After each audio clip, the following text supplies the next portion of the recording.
So one of the first challenges I ran into with the property was just trying to figure out where the property lines actually were. And it's really kind of funny because I mean I have the survey maps, I've been looking at the GIS and just trying to figure it all out.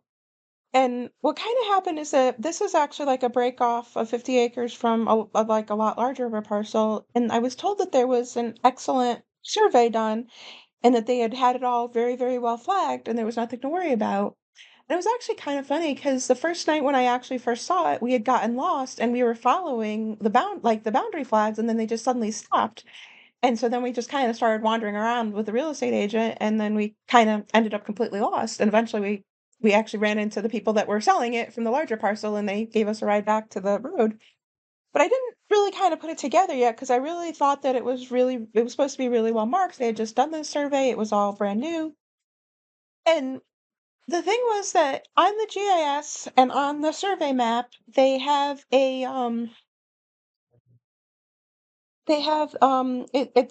well marked that the entire field is part of the property. But yet, when I kept looking at the flags, there was a flag that was like well into the field on the edge of the woods, and then back from that was a tree that had a whole bunch of flags. It had the three flags, which from search and rescue, we used to use that to kind of mark a corner. So I assumed it was going to be kind of the same. And I couldn't figure it out for like the longest time. And I wanted to I was going to get a shed. So I needed to make sure of where the boundary was.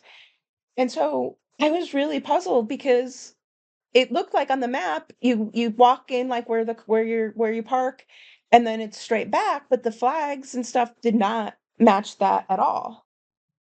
And I think part of it too, I'd had a perk test done on the property to make sure it would support a septic. And during that, the seller had kinda noticed too that flag, and he was like, "Oh, I always thought the field was mine, but then now I see the flag, so I guess that the field isn't mine." So, it had kinda, like, thrown the monkey wrench in because like, he was starting to think that it wasn't either. So, at least at that one point, and so I kept looking at the maps, and I kept puzzling it all out, and then I finally started searching. I actually YouTube University, right? I started searching a little bit, and I found that there was some apps and stuff that you could use, and it really resolved a lot of my issues because I was able to kind of see where I was in relation, and I kept hunting and hunting and hunting on that side boundary, but it's really rough. It's like really like a heavy kind of thicket in a lot of the places, and I just couldn't find any signs of a survey at all on the side, which I had thought that there should be like survey markers if they had just surveyed. But, I couldn't find it to save my life, and, but the app was really, really helpful because it was like, "Okay, here's where you are, here's where your boundary is," and it's very clearly straight back from based on that, so and then it was interesting because then when I went into the field where those 3 flags were is actually the boundary of one of my neighbors, at least according to the app. So I kind of figured out like kind of approximately like, okay, like it kind of makes more sense to me now. And then it was interesting because the people I bought it from came by one day when I was up there working. And I kind of asked him and I asked him a little bit about it and he goes, "Oh yeah, they didn't flag everything completely and all that." So it's like, okay. So I think that was kind of like my first the first big hurdle was just trying to figure out, like, where the actual property lines are, at least on the side that I'm working on the most, because I'm starting, like, where, like, the driveway's gonna be and eventually the house and everything, and where the shed and stuff is going, but I still have to figure out the property lines, like, way down. The majority of the 40 acres is on the other side, and it's, like, a lot of woods and stuff, and I've tried to poke around in there too, and I haven't really seen a lot of flagging. The back boundary is really well marked, but that seems to be about it, so it's gonna be interesting trying to figure out where my boundaries are versus where the other properties and stuff are, because it's very difficult to go from, like, a GIS map onto the actual, like, real world, like, this is what it is, so it's taken me a little bit to to figure out my bearings. I guess that's kinda why they say, like, make sh build, like, your property plans and stuff.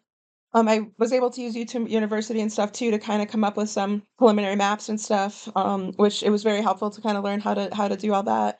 I was able to lay in the boundaries and stuff and make them transparent so that I can kinda see, and I was able to bring in some of the other libraries and stuff so I could see different things on the Google Maps, and then I could draw in my own little boxes, like, "Okay, here's what I want here, here's what I want there." It's evolving a lot, like, it's funny because like, I had my original land plan, and then it's like, okay, that like, I start trying to, like, work on things, and it's like, "Oh, okay, that doesn't really work the way I had originally intended." But, like, maybe this idea is a little bit better. Like, I had originally planned, like, the garden more in the middle, and now I'm reali and then because of the whole fiasco with, like, where is the boundary, I didn't wanna put my gardens too close, so I put them in further, and now it's like, "Oh, wait a minute, now maybe my raised beds should be up at the top, and I think it actually, like, works better than what I had originally planned. I think that's why they kinda say don't rush into things too fast, and just try like and I think I really wanna kinda spend time up there and just kind of live with the land a little bit and just like, you really need to have that time on there and just see what's what, like, understand the property boundaries and then just see, like, how but Google Earth was pretty cool because you could see, like, the sunrise and sunset and how all the shadows and stuff go across the land, which helps with, like, planting, planning, and stuff. But, I mean, it's just you gotta kinda, like, live with it and see where the, like, water and stuff, like, how does the water fall? There's a creek in the far back, and it's, like, got a nice deep ravine and stuff, but it usually is, like, hardly running at all, so it's like, okay, well, it clearly has run well in the past if it's that deep there. So it's just trying to figure out like where all this stuff is like what the natural patterns and stuff are of the property before I really start building out much. I need to at least get started and I need to have a place to move my perennials and stuff so that I can get this house sold and get out of here. Because I don't want to leave all my plants and stuff here. But yeah, it's gonna be a process. But this was kind of one of my first big hurdles. And the app stuff really it worked really, really well so that I could see where I was versus where the actual property boundary was.